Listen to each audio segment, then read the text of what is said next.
자, 그 다음에 성령 침례와 성령 충만에 대한 이제 좀 이제 구분을 좀 해보려고 하는데, 자, 성령으로 침례를 받으라 라는 얘기가 있고요. 그러니까 이제 성령 침례라고 하는 것은 성령께 완전히 압도당한다. 내가 완전히 지배당한다. 그런 뜻인데, 자, 물로 침례를 받는다라는 걸 생각을 해보세요. 물로 침례 받을 때 우리가 물속에 완전히 잠기는 거잖아요. 물속에 완전히 잠겼다가 나오는 겁니다. 그런 것처럼 성령으로 침례를 받는다라는 것도 성령이 살짝 우리를 터치하고 지나간다는 게 아니죠. 성령이 그냥 우리를 살짝 건드리는 게 아니라 성령 안에 우리가 완전히 푹 들어가서 완전히 빠져가지고 물속에 들어간 것처럼 그런 상황이 바로 성령 침례입니다. 침례 요한은 나는 물로 침례를 주거니와 내 뒤에 오시는 이는 나보다 능력이 많으시니 그는 성령과 불로 너에게 침례를 주실 것이다. 그래서 불침례는 뭡니까? 성령과 불로, 그러니까 어떤 사람들은 성령이 불처럼 임했으니까 성령 침례가 곧 불침례다 이렇게 얘기하시는데, 그게 아니라 성령과 불은요, 성령 침례가 있고 불침례가 있는데, 불침례는 지옥에서 영원히 당하는 심판의 침례를 말하는 겁니다. 성령과 불로 그래서 같은 침례가 아니라 성령 침례는 믿는 자들이 또 그 가운데서 성령으로 거듭난 자들에게 주어지는 그런 침례고, 이 불침례는 영원한 지옥 가운데서 불로 받는 그 심판을 얘기하는 것이죠. 그러니까 우리 함부로 불침례 받아라 얘기하면 뭐예요? 너 지옥 가라는 얘기예요. 그런 절대로 우리가 언어를 잘 구분을 해서 이렇게 써야 된다는 얘기죠. 이런 것도 이제 그 침례 세미나에 잘 나타나 있습니다. 예. 성령으로 침례를 받으라. 이 얘기는 완전히 성령에 잠기는 것, 완벽하게 지배를 당하는 그런 것을 말하는데, 성령 침례는요, 이거는 한마디로 얘기해서 하나님께서 선물로 주시는 일방적인 겁니다. 그리고 성령 받기를 위해서 기도해야 된다. 그리고 믿을 때에 너희가 성령을 받았느냐, 성령을 부어주셨다. 아직 한 사람에게도 성령 내리신 일이 없고, 그러니까 성령 침례는, 아까 그 구원도 마찬가지고 성령도, 성령 침례는 하나님께서 우리에게 주시는 그 선물입니다. 이거를 우리가 받아도 되고 안 받아도 되는 그런 선물이 아니라, 이 얘기는 결국 뭐냐면은 선물로 아니고는 도저히 줄 수 없는, 그것이 바로 이 성령 침례이다라는 것이죠. 그 다음에 성령 침례의 증거로는요, 여러 가지가 있어요. 그 방언을 말하는 것, 사도행전 2장 8절처럼 그 마가다라 방에서 성령이 임하자마자 제일 먼저 나타난 현상이 바로 방언으로 말하는 것이고, 또 사도행전 10장에도 보면은 그 이방인들에게도 성령이 임하실 때 제일 먼저 방언을 말하는 역사가 나타났습니다. 예. 그리고 또 뭐 여러 가지 뭐 예언이라든가 복음 증거, 마음의 확신 이런 것들이 굉장히 많은데, 그럼 과연 방언을 받았으면은 성령 침례 받은 거냐?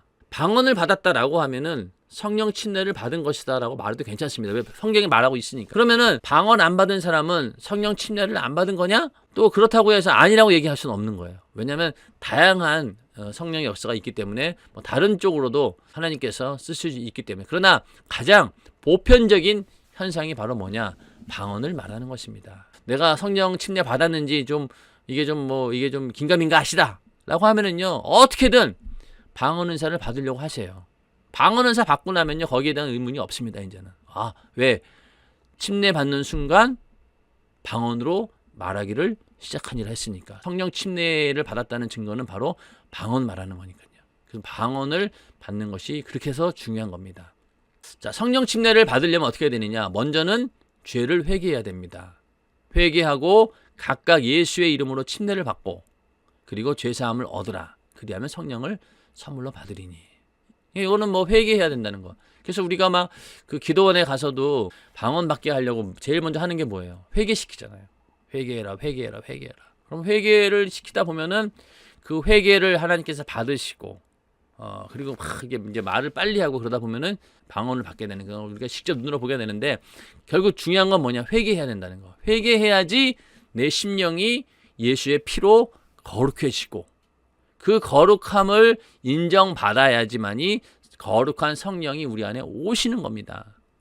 보면은 예수를 전혀 안 믿던 완전히 그 믿음의 초짜, 전혀 예수 안 믿고 그 전까지만 해도 막 술 먹고 담배 피고 막 방탕한 생활하는 사람이었는데, 성에 와가지고 단 3일 만에 방언을 받는 그런 걸 보면서 깜짝 놀래요. 왜냐면은 어떤 사람은 내가 몇십 년 동안 신앙생활 열심히 하고 거룩하게 산다고 살았는데 나는 방언 못 받고, 저 며칠 만에 그 세상에 있던 자는 와가지고 방언 받고. 그러니까 굉장히 이상한 거예요. 근데 그게 아닙니다. 하나님 보시기에 의의 기준이 다른 거예요. 아무리 거룩하게 산다 한들 우리에게 철저한 회개가 있어야 된다는 것. 이것이 우선되지 않고는요, 뭐 신앙생활을 뭐 몇십 년 했고 연조가 중요한 게 아닙니다. 하나님 보시기에 네가 예수의 피의 공로가 너에게 있느냐, 그 피의 공로로 너희가 죄사함 받았음을 하나님께서 확실히 증거하실 때, 의롭게 여기실 때, 그때 성령께서 임하시는 것이다. 그래서 성령을 받기 위해서는요, 간절히 사모해야 됩니다. 전혀 기도에 힘썼다고 했고 빌기를 다 했다고 했잖아요. 그러니까 이거는 간절히 사모하는 마음이 없으면 안 돼요. 왜냐하면 성령은 인격이시기 때문에 사모하는 자에게 임하십니다. 그러니까 방언을 받을 때도, 성령 받을 때도 하나님 주시려면 주시고 저는 기다리겠습니다, 이런 마인드로는 안 되는 거예요. 이런 믿음으로는 안 됩니다. 빨리 받으려고 하는 그 조급하는 마음이 있어야 돼요. 거룩한 조급함이겠죠. 그러니까 이 사모하는 마음이 있어야 돼요. 그래서 이게 성질이 좀 급하고 한번 일을 시작하면 끝장을 봐야 되는 그런 사람들이 예수 믿기 좋습니다. 이게 방향만 잘 틀어주면은. 그래서 일단은 하나님과의 만남에 있어서도 이게 기다리지를 못해요. 빨리 이게 쇼부를 봐야 돼요. 그러니까 막 죽기 살기로 달려들잖아요. 그런 절실함과 사모하는 마음이 있을 때 성령은 역사해 주시는 것이지, 내가 원하지 않으면 절대로 임하지 않습니다. 그러니까 억지로 되는 일이 아니에요. 성령은 억지로 되는 일이 아니라 자원하는 자에게, 사모하는 자에게, 그만큼 성령을 인격적으로 우대하고 대우하는 자에게 성령께서는 역사하십니다. 자, 그 다음에 믿음으로 순종해야 됩니다. 우리는 이 일의 증인이요, 하나님이 자기를 순종하는 사람들에게 주신 성령도 그러하니라. 순종하는 자들에게 성령을 주신다는 거죠. 자, 이 얘기는 결국은 뭐냐면요, 성령 받는 이유가 뭐냐? 너 방언 받는 이유가 뭐야? 그냥 남들 다 받으니까 저도, 그래도 제가 뭐 집사고 또 연세중앙교회 다닌 지 뭐 10년도 지나고 그랬는데 당연히 방언 받아야죠. 그거 없으면 창피해서 안 돼요. 이런 이유로 받는 게 아니라는 거죠. 네가 정말로 하나님 말씀에 순종하려고 하느냐, 네가 하나님 뜻대로, 성령의 뜻대로 살려고 하느냐, 그런 확실한 마음을 가지고 너희가 성령을 받아야 된다는 거예요. 그냥 단순히 나의 믿음을 인정받고 사람에게 보여주기 위한 그런 차원이 아니라 절대적으로 성령께 순종하는 성령의 사람이 되겠느냐, 그런 믿음을 가지고 우리는 성령 침례를 받아야 된다. 그리고 또 순수한 동기로 구해야 된다. 저기 시몬이라고 하는 사람이 사도행전에 나오는데, 이 시몬도 이제 사도들의 말씀을 듣고 은혜를 받았어요. 그리고 뭔가 대단하구나, 그 능력이 나타난 걸 보고 이게 진짜 하나님이 살아계시고 이게 뭔가 있구나라고 했는데, 그거를 보고 오해를 한 거예요. 돈 주면 살 줄 알고. 그래서 이 시몬은 마술로 많은 사람들을 미혹하고 그걸 돈벌이 하는 사람이다 보니까, 야, 저 성령 받으면은 더 큰 돈벌이가 되겠구나. 그래서 그거를 이제 돈벌이를 의식하고 돈을 들여가지고 살려고 했더니만은, 네가 하나님의 선물을 돈 주고 살 줄을 생각하였으니 네 은과 함께 네가 함께 망할지어다. 말 한마디 잘못된 행동으로 인해서 이 사람은 망했어요. 그러니까 성령은 순수한 동기로 구해야 된다는 것.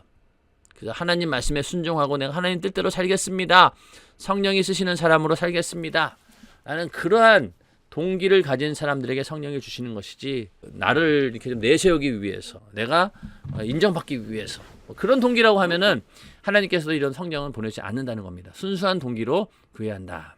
자, 그 다음에 또 중요한 건 뭐냐면요, 거듭나는 것과 성령 침례는 별개의 문제다라는 것을 좀 인식하셔야 돼요. 아볼로가 고린도에 있을 때 바울이 윗지방으로 다녀 에베소에 와서 어떤 제자들을 만나 너희가 믿을 때에 성령을 받았느냐, 너희가 믿을 때에 성령을 받았느냐, 요 질문을 가지고 사람들이 뭐라고 얘기하냐면은 믿으면은 성령 받는다, 이런 식으로 이해한 거예요. 믿을 때에 성령을 받았느냐, 이러니까 그냥 믿으면은, 예수 믿으면은 성령 받는 거다 라고 오해했다는 거죠. 그러다 보니 사람들이 이제 성령 침례 받으세요 그러면, 뭘 성령 침례를 따로 받아, 이미 예수 믿는 순간 우리 받았어, 이렇게 얘기한 거예요. 거듭나게 하시고 우리를 은혜를 체험케 하시는 분, 구원을 경험케 하시는 분도 성령이시지만은 그러나 중생하고 거듭남까지와 그 이후로 성령 침례는 별개의 문제라는 거죠. 성령께서 우리를 예수를 믿게 하고 침례까지도 받게 합니다. 그 다음에 또 한 번의 역사가 있는데 바로 그것이 성령으로 침례를 받는, 성령으로 완전히 압도당하는 그런 또 한 번의 체험이 있을 것이다. 이게 성령을 말하고 있는 건데, 그래서 이제 베드로가 너희가 회개하여 각각 예수의 이름으로 침례를 받고 죄사함을 얻으라. 그리하면 성령을 선물로 받으리니. 자, 만약에 믿을 때에 성령을 받은 것이라고 하면 이런 순서가 뭐가 필요해요? 이미 성령 받았는데 침례를 받고 죄사함을 얻고 그 다음에 성령의 침례가 있다라고 하는 것이죠. 어떤 경우에는요, 이런 것들이 순식간에 일어나는 경우도 있어요. 불신자들이 우리 수양관에 와가지고 3박 4일 동안 있으면서 갑자기 은혜를 받으면은 침례도 받기 전에 성령 침례를 먼저 받는 거죠. 그럼 나중에 이제 수양관에 갔다 와서 침례 받는 사람들도 있습니다. 그러나 하여튼 이런 일들이 각각 이루어진다는 얘기죠. 반드시 회개와 침례와 그리고 성령 침례가 다 구분되어 있다는 것. 사도행전 8장에 보면은 예루살렘에 있는 사도들이 사마리아도 하나님의 말씀을 받았다 함을 듣고 베드로와 요한을 보내매 그들이 내려가서 저희를 위하여 성령 받기를 기도하니. 이는 아직 한 사람에게도 성령 내리신 일이 없고 오직 주 예수의 이름으로 침례만 받을 뿐이로라. 이에 두 사도가 저희에게 안수함에 성령을 받은지라. 자, 여기 가만히 보면은 예루살렘에 있는 사도들이 내려간 사마리아, 거기 있는 사람들이 하나님 말씀을 받았다는 거예요. 그리고 그들이 얘기하는 얘기를 들어보니까 한 사람에게도 성령 내리시는 일은 없다. 오직 주 예수의 이름으로 침례만 받았다는 거예요. 자, 예수의 이름으로 침례 받았다는 경우는요, 예수를 믿겠다라고 영접을 했고 하나님의 자녀로 거듭난 거예요. 그런데도 불구하고 성령을 받으라고 한 거잖아요, 사도들은. 그리고 또 실제로 그렇게 말하는 자들에게 안수를 하니까 성령을 보내주신 거예요. 이 얘기는 결국 뭐냐? 우리가 구원받았다라고 하는 중생의 거듭남과 성령 체험의 역사는 별개의 문제다. 다시 또 한 번 이루어지는 그런 사건이다. 이런 사건들이 순식간에 다 함께 그냥 줄줄이 이어질 수도 있어요. 그러나 어떤 사람에게는 내가 예수를 믿고 침례도 받았고 신앙생활도 오래 했지만은 성령 체험을 늦게 받는 그런 사람들도 있습니다. 그런 사람도 있고, 어떤 사람은 그냥 예수 믿자마자 침례도 받기 전에 그냥 성령 먼저 받고 그 다음 나중에 물침례 받는 그런 사람도 있다는 얘기죠. 근데 이런 것들을 잘못 오해해서 성령 받는 거는 믿을 때 그냥 받는 거야. 너희가 믿을 때 성령을 받았느냐라고 하지 않았느냐. 그러니까 믿으면은 성령 받는 거야. 물론 성령을 받았다라는 의미가 포함은 되어 있어요. 성령께서 나를 완전히 압도하는 그런 성령 침례는 못 받았지만은 성령의 간섭 안에는 들어 있어요. 예수 믿는 사람들은요, 다 그 성령의 역사 하십니다. 그런데 중요한 건 뭐냐? 성령의 침례를 받았느냐? 성령으로 완전히 내가 압도를 당하고 내가 그 안에 쑥 들어갔느냐? 내 안에 완전히 임했느냐? 그거는 거듭남과는 좀 다른 문제다. 별개의 문제이기도 하면서 이게 시간적으로 다르다는 거예요. 이렇게 물어보니까 아니라 우리는 성령이 있음도 듣지 못했다는 거예요. 성령에 대해서 들어보지도 못했다는 겁니다. 바울이 가로되 그러면 너희가 무슨 침례를 받았느냐? 요한의 침례로다. 이 사람들은 예수의 이름으로 침례조차 안 받은 거예요. 요한이 회개하라고 한 그 소리만 듣고 있었던 거예요. 그래서 이제 바울이 가로되 요한이 회개의 침례를 베풀며 백성에게 말하되 내 뒤에 오시는 이를 믿으라 하였으니 이는 곧 예수로 하거늘. 복음을 전했다는 얘기죠. 저희가 듣고 주 예수의 이름으로 침례를 받으니 이제서야 예수의 이름으로 침례를 받은 거예요. 하나님의 자녀로 거듭나게 됩니다. 바울이 그들에게 안수함에 성령이 그들에게 임하심으로 방언도 하고 예언도 하니 모두 12사람쯤 되니라. 여기서 참 흥미로운 건 뭐냐면요, 안수만 해도 성령 받는 역사가 일어났다는 거죠. 지금도 하나님께서 이런 일이 이루어집니다. 그래서 어떤 경우에는 우리가 방언 은사를 받게 하고 성령 받게 하기 위해서 막 그 회개시키고 이러기도 하지만은, 그러나 안수 한 번으로 성령 받고 방언을 말하는 그런 일들이 오늘날에도 비일비재하게 일어나고 있습니다. 여기서 중요한 건 뭐냐면 믿을 때 성령 받았다는 게 아니에요. 그러니까 이걸로 만족하지 마시라는 거예요. 왜냐면은 성령은 하나님께서 우리에게 주시는 가장 좋은 선물이잖아요. 성령 충만함이 있어야지 우리의 신앙생활을 유지할 수 있는 건데 왜 그거를 받는 일에 왜 억지로 이렇게 자기가 반대할 이유가 뭐가 있냐는 거죠. 만약에 내가 방언도 못 받았고 아무리 봐도 성령 침례를 받은 것 같지 않아요. 그러면은 더 겸손하게 사모하는 마음으로 성령 침례 받게 해달라고 기도하고 어떻게든 사모하는 것이 정상이잖아요. 그런데 굳이 이런 말씀을 들어가면서 아유 내가 예수 믿었으니까 성령 받았지 이럴 필요가 왜 있냐는 거예요. 나를 솔직히 시인을 하고 받고 싶다. 나도 저 사람처럼 방언으로 기도하고 싶다. 그러면 그 사모하는 마음 가지고 기도하시면은요 하나님께서 역사하신다는 거예요. 성령 받을도록. 근데 왜 그런 사모하는 마음을 그냥 무산시키고 오히려 나의 잘못을 변호하려고 이렇게 하나님 말씀을 억지로 끌어다가 해석하려고 하느냐 이거죠. 자, 만약에 믿을 때 성령을 받았느냐 이러면은요 그냥 여기서 이걸로 끝나야 돼요. 주 예수의 이름으로 침례 주는 걸로 끝납니다. 왜? 성령 받은 거니까. 이걸로 끝내야 되는데 그 이후에 성령 받도록 뭐하러 할 필요가 있냐는 거죠. 아까 여기 있는 앞에 있는 그 말씀도 마찬가지고 성령 받기를 기도했다는 거 아니에요. 이런 성경의 말씀에 근거해서 절대로 우리는 잘못된 오해 속에 있는 것이 아니라 그러면 이 말씀 그대로 행동해서 받으면 되는 겁니다. 예. 자, 그래서 성령의 일하시는 역사를 좀 구분을 좀 해봤어요. 자, 우리가 거듭난다, 중생한다라고 하는 것은요, 우리가 하나님의 자녀의 자격을 획득하는 겁니다. 예수를 영접하는 거죠. 그러면서 영생을 얻는 그런 체험을 하게 됩니다. 이때는 예수 믿고 우리가 구원받아요. 이 가운데도 성령께서 역사하신다고 말씀을 드렸죠. 성령이 아니고는 예수를 주라 그리스도라 시인할 수 없다라고 했기 때문에. 자, 그 다음에 두 번째 성령 침례라고 하는 것은요, 성령께 완전히 압도당하는 거고 성령이 최초로 충만한 그런 상태를 말합니다. 성령의 침례는요 한 번 이루어지는 사건이에요. 자, 예수님도 요단강에서 침례 받으시고 성령을 받으셨잖아요. 한 번의 사건입니다. 그리고 성령을 받는다, 임한다, 부어주신다 이렇게 표현하고 있어요. 성령으로 침례를 받았다는 말도 있지만은 성령을 받았다, 성령이 임하셨다, 성령을 부어주신다 이렇게 표현하고 있는데 이때부터는요 그냥 내가 예수를 믿고 구원받는 그런 자가 아니라 예수의 증인으로서의 삶을 산다는 겁니다. 예수의 증인. 자, 우리가 물로 침례를 받을 때는 어떤 결단을 하게 됩니까? 나도 예수와 함께 나도 죽고 부활하는 그런 존재예요. 예수님을 따르겠습니다 라는 그런 신앙 고백이에요. 성령 침례 받는 것도 마찬가지로 그때부터는 좀 차원이 달라요. 이제는 내가 하나님의 자녀로 예수의 생명으로 사는 자들이면서 동시에 예수의 증인이 되겠습니다.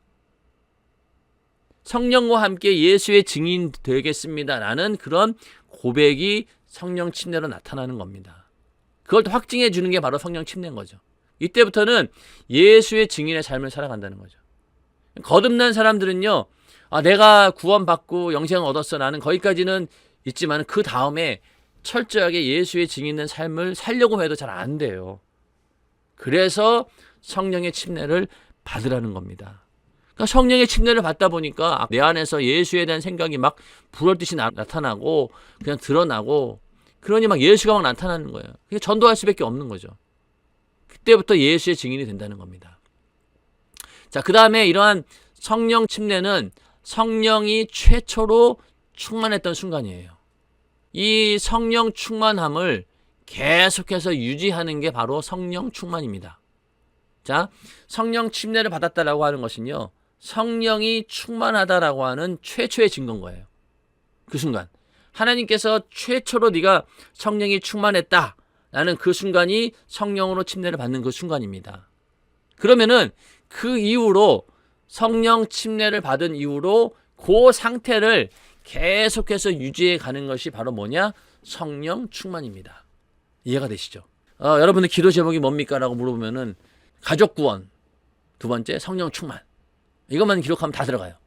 근데 그거는 그만큼 예수 믿는 우리들이 원하는 바가 성령으로 충만해지기를 원하는 거예요. 그러기 위해서는 먼저는 성령의 침례를 받으셔야 돼요. 그 최초의 증거가 먼저 있어야지만이 그 상태를 유지해 가는 것이 바로 성령 충만입니다. 성령 충만함을 유지하는 비결이 뭐예요? 쉬지 않고 기도하는 겁니다. 그리고 항상 감사하고 범사에 감사하고 또 항상 기뻐하는 것. 이게 성령 충만의 증거거든요. 기도하다 보면은 점점 내 안에 있는 육신의 소욕과 정욕들을 이겨내고 하나님이 주시는 은혜를 꽉 채워집니다. 그러니까 성령 충만할 때는요. 귀에 아무것도 안 들어와요. 생각에 다른 게 안 들어옵니다. 그냥 하나님 말씀 듣고 싶어하고 예배 드리고 싶어하고 기도하고 싶어지고 그냥 전도하고 싶어지고. 예전에 연희동 망원동 때 철야에 있을 때는 참 좋았어요. 왜냐면은 성령 충만할 때 언제든지 교회 오면은 말씀 들을 수 있고 또 기도할 수 있고. 그러니까 저녁 때 다 교회로 와요. 와서 기도하다가 또 말씀 듣고.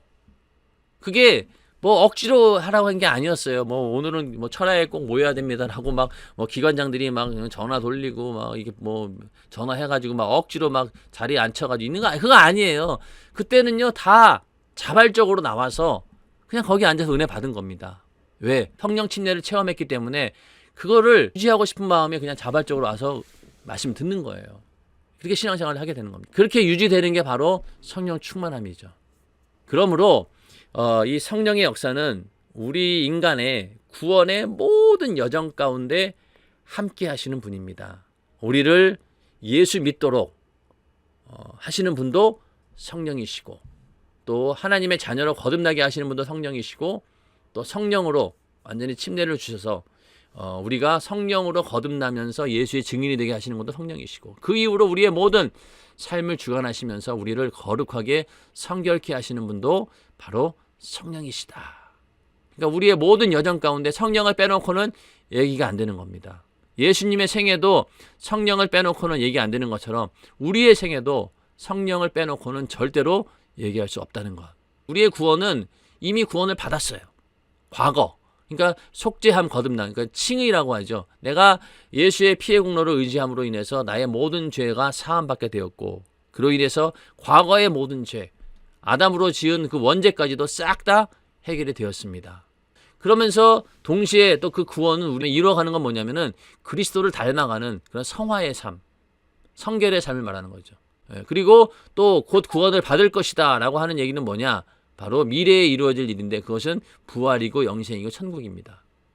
그래서 이 구원의 여정이라고 하는 것은 로마서 8장 80절에 있는 말씀처럼 먼저 우리를 부르시는, 그 다음에 부르신 이들을 의롭다 하시고 그런 의로운 사람들이 곧 하나님의 그 자녀로 거듭나게 되는 것이고 그런 의로운 자들이 점점 하나님의 의를 닮아가는 그런 성화의 과정을 거쳐서 결국은 천국에 들어가는 영원한 부활에 참여하는 그런 성화의 과정을 거치게 된다. 그런데 이 모든 과정 가운데 함께 하시는 분이 누구시라고요? 바로 성령이시라는 겁니다. 그래서 우리를 부르실 때도 성령께서 강권적으로 부르신 거고 우리를 의롭게 하시고 거듭나게 하시는 것도 성령께서 하시는 일이고 그 다음에 우리를 하나님 말씀대로 살면서 예수를 닮아가게 하는 그 삶을 살게 하는 것도 성령이시고 마지막에 우리를 부활해서 하나님의 나라에 들어가게 하시는 분도 바로 누구시라? 성령이시라는 겁니다. 그러니까 얼마나 이 성령이 중요한 겁니까? 그렇죠? 성령이 정말로 중요합니다.